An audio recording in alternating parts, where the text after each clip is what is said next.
বেড়া মানুষ ভাত খাইতে ভাত পায় না, হাতে 12 লাখ টাকা দিয়ে ছাগল কিনে এমনি উদাম করে সিহন ডিঙ্গা দিয়ে ফটফাট ফটফাট করে কটা কি সঞ্জয় তো ঠিক কিনা কিন্তু আসলে রং দেখছে হলো ডিব্বা দেখছে না। কামাইয়া কুমাইয়া কোনো মতিকে কোন দেশে পড়ছে কি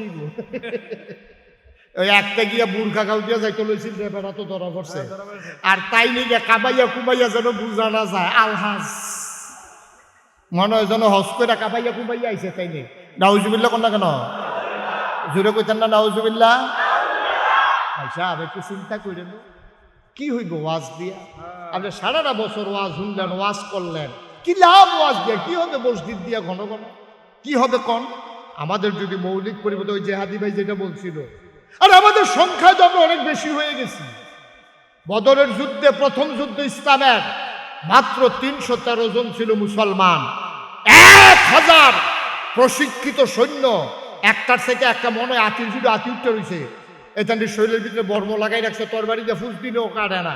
হাতের ভিতরে বর্ষা, কোমরের ভিতরে তীর ধনুক, তরবারি, পিঠের ভিতরে তীর ধনুক লইয়া 1000 প্রশিক্ষিত সৈন্য, মাত্র 313 জন মুসলমান।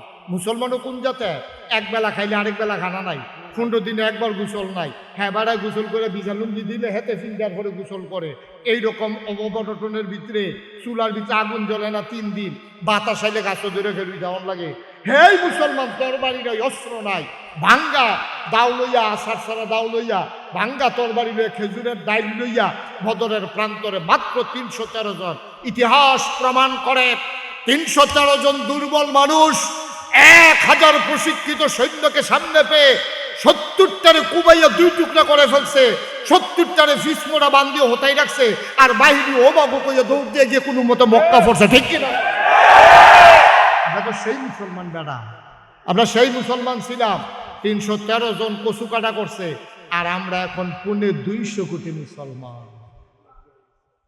গোটা পৃথিবীতে আমরা এখন 250 কোটি মুসলমান। 100 কোটি, এরপরে 75 কোটি। এই 250 কোটি মুসলমান থাকার পরে আজকে আমরা ফিলিস্তিনে মাইর খাই, কাশ্মীরে মাইর খাই, আরাকানে মাইর খাই, নিজের দেশে নিজে মাইর খাই। কারণ কি? কারণ হচ্ছে একটাই, আমাদের কোয়ান্টিটি হয়েছে, কোয়ালিটি নাই। আমরা সংখ্যায় বেড়েছি, আমাদের যোগ্যতা নাই। ঠিক কিনা? আমরা সংখ্যায় বেশি, এত লোক লাগেনি বেড়া। এই প্যান্ডেলের ভিতরে, এই ঘরটার ভিতরে যত লোক আছো, এই সমাজটাকে সুন্দর করার জন্য এত লোক লাগে না তো, এত লোক লাগে না তো, এত লোকের দরকার ছিল না। কিন্তু সেই সোনার মানুষ কই, যাদের কলিজার ভিতরে ছিল আল্লাহর ভয়। সুবহানাল্লাহ বলবেন না? আজও যদি মানুষ সোনার মানুষ হতে চায়, তাহলে অন্তরে একটা জিনিস থাকতে হবে, এটার নাম হলো আল্লাহর ভয়। কার ভয়? কথা কন, কার ভয়? আমাদের দেশে এখন কত পাহারাদার, হ্যাঁ, এই অফিসের ভিতরে সিসিটিভি, যে কে কি করতে আছে, বড় অফিসার ঘরের ভিতরে বইয়া বইয়া দেখতে আছে, তে লড়ে তো হেনতে। আবার উনি কয় কি, এই শাহ আলম সাহেব লড়াচড়া করতেছেন কেন? দেখতে আসি। তো উনি আবার সুযোগ হইয়া বয়, সারে দেখতে লাইছে লড়াচড়া করতে আছে। ফাইল আটকাইয়া ঘুষ খাইতে লইলে সারে কয় কি, টেবিলের নিচে হাত দিচ্ছেন কেন? দেখতে আসি। তো সব কথা ঠিক আছে, তাইলে আপনি যদি সব সিসিটিভি লাগাইছেন সমাজটারে সুন্দর করার জন্য, দুদক বানাইছেন আপনি কি করার জন্য? দুর্নীতিবাজ ধরার জন্য। এনবিআর বানাইছেন আপনার ট্যাক্স যেন কেউ ফাঁকি দিতে না পারে, এই জন্য। কিন্তু এত কিছুর ভিতর দিয়েও মাশাল্লাহ 12 লক্ষ টাকা ছাগল কিনুন না, 70 লক্ষ টাকা কুরবানি দেউন না, বেড়াই তো আমরা দেশও আছে। আমি তো এই জন্য কইছিলাম, বেড়া তোর মতো বেড়ায় বেতন ফাঁস কত? তোর মতো বেড়ায় বেতন ফাঁস কত? কয় টাকা বেতন পাইলে একটা লোক 70 লক্ষ টাকার কুরবানি বছরে দিতে পারে? শাশুড়ি রে ডুপ্লেক্স বাড়ি বানাই দিছে, শাশুড়ি আবার দুইজন দুইটা। কোন বউ আবার ফেসলা খাই যায়? 2 বউয়ের 2 ডুপ্লেক্স বাড়ি বানাই দিয়ে শাশুড়ি রে, আবার বউয়ের কি পরিমাণে দিছে আবার একটু চিন্তা করে দেখে। ফোলারে গাড়ি কিনা দিছে 70 লক্ষ টাকা, 1 বছরে কুরবানির পশু কিনছে। আমি কই তোমার মাসে বেতন কত? তুমি বছরে কামাই করো কত? তুমি বেড়া হগিন্নির ফুতের নাম মিয়া খা, ভাত খাইছো তা 70 লাখ টাকা দিয়ে ছাগল কুরবানি দেস। ঠিক কিনা? টাকা বেতন পাও, কোনো কিছুতেই তাকে মানুষ বানানো যাবে না। কোনো কিছুতেই সোনার বাংলা হবে না যতদিন পর্যন্ত অন্তরের ভিতরে আল্লাহর ভয় পয়দা না হবে। ঠিক কিনা কয়? আচ্ছা, আল্লাহর ভয় কারে কয়? নবীজি এই ভয়টা 13টা বছর লাগাইয়া মক্কায় শিখাইছে। এবার মদিনায় গিয়ে সেটা যখন ইসলামের আইন কানুন শুরু হয়েছে, এখন থেকে সবাই মানতে আছে। কেন? 13 বছর লাগাইয়া নবীজি শিখাইছে, তুমি যা বলো কেউ শুনে না, একজন শুনে, তিনি কে? জোরে কথা কইেন, তিনি কে? আমি যত গোপনে জেহাদি সাহেবের লোকে কানে কানে কথা কন, আমি যদি কানে কানে কথা কই আপনারা কেউ শুনবেন না, উনি শুনবে আমি বলতেছি, কিন্তু মাঝে থেকে একজন শুনে, তিনি কে? এবার আসেন, যত গোপনে আমি যদি সভাপতি সাহেবের সাথে এখন কানে কানে একটা কথা বলি, শাহ আলম এই জেহাদি সাহেব শুনবে না, কিন্তু আমাদের সভাপতি দুলাল ভাই না, দুলাল ভাই উনি ঠিকই শুনবে, কিন্তু মাঝে দিয়ে একজন শুনে, তিনি কে? এবার আসেন, তাইলে আপনি যত গোপনে যত কথা বলেন একজন শুনেন, তিনি কে? আপনি যত লুকাইয়া যত কায়দা কইরা রাতের অন্ধকারে দরজা বন্ধ করে পানির নিচে ডুব দিয়া আপনি যেই কাজে করেন কেউ দেখে না, একজন দেখে, তিনি কে? তাহলে আপনি যা বলেন একজন শুনে, আপনি যা করেন একজন দেখে। এবার আসেন, আমি মনে মনে মুশতাক ফয়েজি কি চিন্তা করতেছি, এই চিন্তা ধরার মতো কোনো মেশিন এখনো আবিষ্কার হয় নাই, কিন্তু আমার মনের চিন্তা একজন জানে, তিনি কে? এবার আসেন, আর কোনো কিচ্ছু লাগবে না। আপনার ছেলে বিড়ি খায়, তো ইন্টারমিডিয়েটে উঠছে, তো এখন বিড়ি খাওয়া সিগারেট খাওয়া শিখছে, তে সগর বগর চায়, আব্বা নিদিক খেলায়, আম্মা নিদিক খেলায়, চাচা নিদিক খেলায়, ইমাম সাহেব হুজুরের নিদিক খেলায়, তো সগর বগর চায়। আমি বলি, বাবা এত দিকে তাকানোর দরকার নাই, তোমার আব্বা, তোমার আম্মা, তোমার হুজুর, তোমার টিচার, তোমার এলাকার মুরব্বী, তোমার চাচা, তোমার জেডা, তোমার মামু, তোমার খালু, কেউ দেখুক আর না দেখুক, একজন দেখে ওই আল্লাহকে যদি ভয় পাইতে পারো তাইলে আর এই কাজ তোমার দ্বারা করা সম্ভব না। ঠিক কিনা? তোমার আব্বাই দেখলে তোমারে ধমক দিব, আর তোমার আল্লাহ দেখলে তোমার এর জন্য কঠোর পরিণতি তোমার কবরের ভিতরে অপেক্ষা করতেছে। ঠিক কিনা বলেন? তাইলে আমি যা করি, আমি মুশতাক ফয়েজি যা করি, দরজা বন্ধ করে করি, রাতের আধারে করি, পানির নিচে ডুব দিয়া করি, পুলিশকে ফাঁকি দিয়া করি, সিসি ক্যামেরার উফরি দিয়া সাদ্দর দিয়া করি, কেউ দেখবে না, কিন্তু একজন দেখেন, তিনি কে? নবীজি 1500 বছর, এই 1500 বছর আগে 13টা বছর লাগাইয়া মক্কার মানুষটির এটা শিখেছে। আবু বকর কই, জি ইয়া রাসূলুল্লাহ, কই তুমি কিন্তু যাই করো একজন দেখে, তিনি কে? আল্লাহ। উমর কই, জি ইয়া রাসূলুল্লাহ, কই তুমি কিন্তু যা করো, তুমি কিন্তু জাহেলিয়াতের জমানায় অনেক করছো, তোমার হাতের মাইর খেয়েছেন এমন লোক খুব কমে আছে, খুব সাবধান, যেই দিন গেছে গেছে। উমর রাদিয়াল্লাহু তাআলা আনহু, সাবধান, এখন থেকে মন যা চায় তা করা যাবে না, আমাদের সবার বাইরেও একজন দেখে, তিনি কে? এবার আসে, কিয়ামতের ময়দানে বিচার করবে, আপনাদের এলাকার বিচার কিয়ামতের ময়দানে করবে দুলাল ভাই। মা কথা বলা, দুলাল ভাই। তাইলে আমাদের এই হুজুরে, উনি যেহেতু মাদ্রাসার মুহতামিম হুজুর ওমর ফারুক আনসারি ভাই, উনি এই এলাকার সব বিচার আল্লাহ ডাকে, এই আনসারি করে, তো উনি কবে, জি আল্লাহ, তো তুমি এই এলাকার ভিতরে তাদের বিচার টিচার কইরা, তো এখন উনি যার ঘরে দেশি মুরগা দিয়ে ভাত খাইছে, বাড়াই গিয়া যে আনসারি ভাই এই মুরগা দিয়ে যে ভাত খাওয়াইছিলাম, বিচার কি সুজানা কায়? মা কথা বলে, বিচার কি সুজানা কায়? কায়, এটা আল্লাহ বুঝে। তোরা বেড়া সমাজের ভিতরে বিচার করতে গিয়ে আগের রাইতে টেহা খাইয়া বিচার কাজ করে লাস, তোরা তো যদি বিচারের ভাত দেয়, আনসারি হুজুরের তো দেশি মুরগা খাইয়া বিচার কাজ করে নেবে। সুতরাং বিচার তোমরা এত দেওয়ান যেত না, বিচার কার হাতে? বুঝ শূন্য কর নাকি জেহাদি সাহেবের এত, দুলাল ভাইয়ের এত? তো দুলাল ভাইয়ের এত বিচার নাই, জেহাদি সাহেবের এত নাই, আনসারি ভাইয়ের আমি তো বইলেই না। আবার ডাক দেখে কোহান তাই সেটাতে বিচার করতে হয়েছে, এখন 2500 ছেড়া তোমার মানে গেলাম, আমি তো প্রথমে নাই। তাইলে এবার আব্বা, এবার একেবারে সাধারণ একেবারে যারা আমরা বোকা না, আমরা মোটামুটি চললে ফিরা খাই, এরপরও চিন্তা করে কম দেখি, তাইলে বিচার করবে কে? যে আল্লাহ বিচার করবে উনি কি দেখে নাকি দেখে না? শুনে নাকি শুনে না? জানে না কি জানে না? আপনি দেখবেন ভালো মানুষ এবার আরে ফেরেস্তায় ধইরা জাহান্নামের দিকে নিতে আসে। ভালো মানুষ আপনি কইছেন এবেডা আমরা এলাকার ভিতরে জান্নাতে গেলে একজন যাইব, হ্যাঁ বেড়ারে আব্দুল মালিক ফেরেস্তায় গামছা লাগাইয়া টানতে টানতে জাহান্নামের দিকে নিতে আসে। ওই আপনি গিয়ে জিগেবেন, ভাই আমরা তো মনে করছিলাম একজন জান্নাতে গেলে আপনি যাইবেন, আপনার সমস্যাটা কি? এবার চিল্লান দেখবো বাইরে হাসপাতালও শুয়ে শুইয়া একটা অসৎ চিন্তা করছিলাম, আমারে যে নির্বাচনের সময় ফিটলো হাসপাতালও শুয়ে শুয়ে চিন্তা করছিলাম কোনো মতে শরীরটা ভালো হইয়া লোক না, কেউর কাছে কইছি না, খালি ভিতরে ভিতরে চিন্তা করছি এই ডৌ বলে আল্লাহ টের ফাইয়া লাইছে, হেই শাস্তিয়ে অহন জাহান্নাম নিতে আছে। কেউ মনে মনে চিন্তা করছিল আমার মতো মানুষের যেতে ফিডা দিছে কোনো মতে খালি হাসপাতালতে বাড়ি লই ফিডা একটার জায়গাত কয়টা খিসাম টের পাইবা, মনে মনে বিলে চিন্তা করছে সেইটার কারণে বেড়ায় জাহান্নামে যাইতেছে গা। আর আমরা যারা দেখাইয়া শোনাইয়া নামাজ ছেড়ে দিচ্ছি, দেখাইয়া শোনাইয়া রোজা ভেঙে ফেলতেছি, আমরা যারা দেখাইয়া শোনাইয়া মানুষের উপরে জুলুম করতেছি, আমরা যারা দেখাইয়া শোনাইয়া শরীরের ভিতরে জোর থাকার কারণে ক্ষমতা থাকার কারণে দল ক্ষমতায় টাকার মালিক আমার 5টা ভাই আমি আরেকজনের জমিন দখল দিচ্ছি, এটার জন্য কিয়ামতের ময়দানে বিচার হবে নাকি হবে না?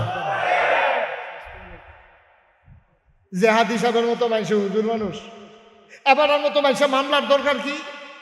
বাংলাদেশে সুদখুর ঘুষখুর মদখুর 12 লাখ টাকা দিয়ে ছাগল দাউল্লা বেড়ায়, কোটি কোটি টাকা খরচ করিন্দা বেড়ায়, প্রকাশ্য দিবালুকে হাঁটে, আর বাংলাদেশে জেলখানায় থাকে, না মোটেও শুভ লক্ষণ না, ঠিক কিনা বলো?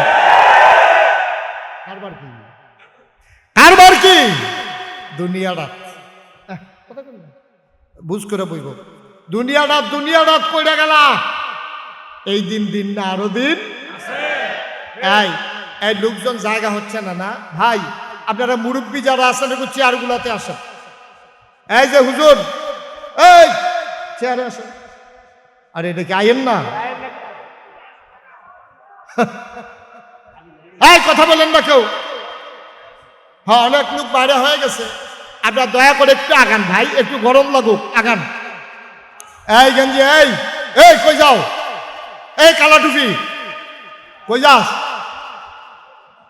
বসেন মুরব্বী বসেন। এই সবাই আগান, কথা বললেন না ভাইয়া। এই যে লুঙ্গি এই বস।